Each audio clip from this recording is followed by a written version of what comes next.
Fala aí pessoal, hoje eu vou explicar a última teoria que veremos no curso, que se refere ao método cadeia estacionária para criar os comandos elétricos envolvendo automações dos mais variados tipos. É um método que vai ser bem mais tranquilo para que a gente possa desenvolver nossas atividades. Não é o melhor com relação a aproveitamento de recursos. A gente vai ver que o número de componentes aumenta um pouco. Só que o que é mais importante, a forma da gente pensar vai ser simplificada. Então, por isso que vale muito a pena a gente desenvolver esse método, justamente para que vocês já tenham a noção de que a gente consegue trabalhar automatizando qualquer coisa. Então, como definições básicas, a primeira coisa que a gente já pode notar nesse método é que ele pode ser utilizado para sequências diretas ou indiretas, tanto faz, pode usar para os dois.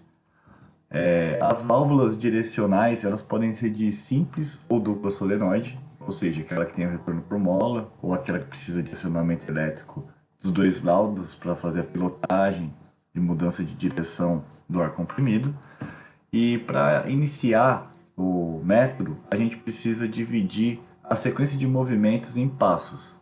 Então, se tiver, por exemplo, uma sequência que vai envolver 3 cilindros, provavelmente eu vou ter 6 passos, porque vai ter o avanço e o retorno de todos eles, né, dos 3 elementos, então um total de 6. Então a gente vai dividir em 6 partes essa sequência, por exemplo. E cada passo vai utilizar um relé. Então, por exemplo, se eu estou fazendo o A avançar, ele vai usar um relé. Para que o A recue depois na sequência, vai usar um outro relé para fazer essa atividade. E a gente sempre vai estar utilizando um relé a mais do que está apresentando, do que está precisando na sequência, para desligar o circuito. Tá? Portanto, a forma que a gente vai estar fazendo a montagem sempre vai ter o número de passos mais um, vai ser igual ao número de relés que a gente vai estar utilizando. Tá? Então, só para vocês entenderem agora com um exemplo mais prático, a gente tem essa sequência, uma sequência indireta, onde a gente vai dividir em passos.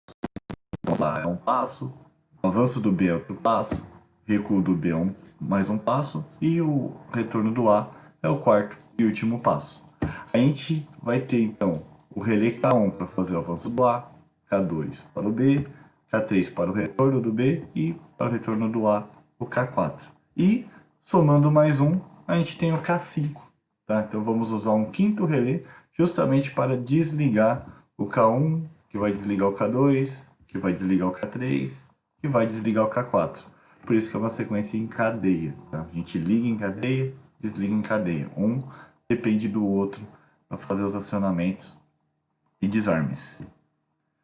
Vai poder ter selo. A gente divide em 4 partes esse diagrama. A primeira parte, como vocês estão vendo, vai ser referente ao acionamento do primeiro relé. Para começar a atividade, a gente tem que apertar um botão. E aí vocês vão ver que o padrão sempre vai ser esse. Vai ter um selo elétrico e a chave NF vai ser responsável por desarmar esse primeiro relé. E quando desarmar esse primeiro relé, consequentemente vai desarmando os outros. A gente vai ver isso na prática. A segunda parte envolve o primeiro até o penúltimo fim de curso do diagrama, onde vai ter esse conjunto de selos elétricos e a gente vai ter chaves normalmente abertas antes de chegar no relé que vai estar sendo ativado. Essas chaves abertas se referem ao relé anterior. Tá? Depois a gente tem o terceiro passo, terceira parte no caso, que é onde a gente vai ter um fim de curso da última atividade, do último retorno, do último avanço, tá? E para finalizar vai ligar o último relé. Só que a gente não pode fazer selo elétrico.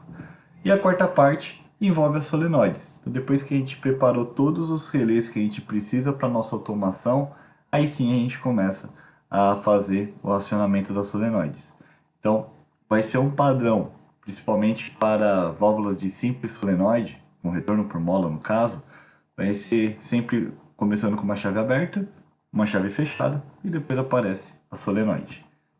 Deixando mais claro aqui, evidente cada um deles, a gente sempre vai precisar, na parte 1, de um botão de partida, tá?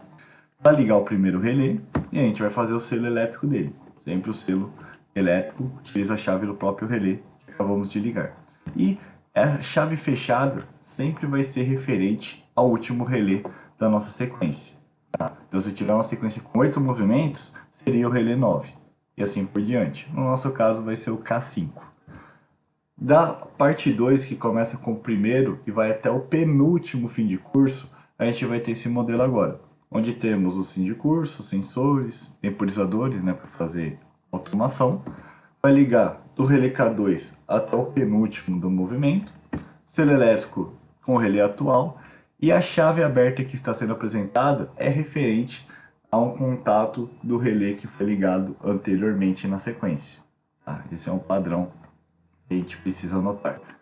Parte 3, como eu falei para vocês, para o último relé não posso fazer selo elétrico, então eu vou ligar um fim de curso, um temporizador, um sensor convencional, vai ligar esse último relé, no nosso caso vai ser o K5, chave normalmente aberta do relé anterior e sem o selo, não posso selar aqui. Se eu selar, a atividade só funciona uma única vez, depois teria que desligar o painel, a chave geral, para fazer toda a atividade funcionar corretamente. Então, não seria adequado.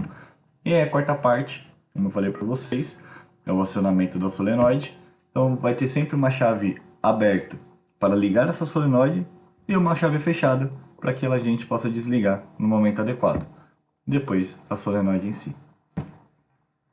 A montagem pneumática que eu vou fazer nesse exemplo vai envolver aqui estes dois cilindros, tá? Vai envolver o cilindro A e o cilindro B. Os fins de curso vão ser chamados de S1 até S4 e solenoides Y1 e Y2, né? Ambas as válvulas retorno por mola. E aí, como vocês vão poder notar na página 68, a gente vai procurar fazer sempre um diagrama de acionamentos, tá? Dos sensores e das solenoides. Eu vou procurar sempre fazer a explicação mostrando os acionamentos, os fins de curso, os botões nas partes superiores desse diagrama e na parte de baixo fica as solenoides e os relés, justamente para que vocês consigam perceber como que monta no diagrama, né? Acionamentos em cima e os elementos que vão ser ligados ficam abaixo, tá? Então a primeira coisa que nós temos, um botão S7 para começar a atividade. Esse botão S7 ele vai ligar justamente o primeiro relé. Então agora, antes de ligar qualquer outra coisa, a gente já sabe que para a cadeia estacionária preciso começar com o relé. Então eu vou ligar o relé K1. Esse relé K1 precisa fazer o A avançar. Para que o A avance, eu preciso que a solenoide Y1 seja ligada. Então, Y1 liga, o A avança, bate no fim de curso S2. Quando o S2 for ativado, né, pelo avanço do cilindro, ele vai fazer o trabalho de ligar o próximo relé, que é o relé K2. O relé K2 liga a solenoide 2 para que o B avance, vai bater no fim de curso S4, que vai ligar o relé K3, e aí o K3 agora precisa fazer o B retornar. Para que o B retorne nesse caso, eu preciso desligar a solenoide Y2, porque aí a própria mola da válvula direcional, né, o seu componente interno, vai fazer o retorno do componente, né, mudando a direção do ar para que o cilindro também faça a sua parte, né, a parte de retorno. Então o Y2 nesse caso, ele só vai precisar ser desarmado. Então provavelmente vão ter que usar uma chave NF aí. O B retorna, bate no fim de curso S3, e aí K4 vai ser ligado, desarmando agora Y1 para que o A retorne. E quando o A retornar, ele vai bater no fim de curso S1, que vai ligar a última chave, o último relé, K5. E aí ele vai começar a desligar todos os outros relés em cadeia. Essa vai ser a estrutura que a gente vai estar utilizando no nosso exercício.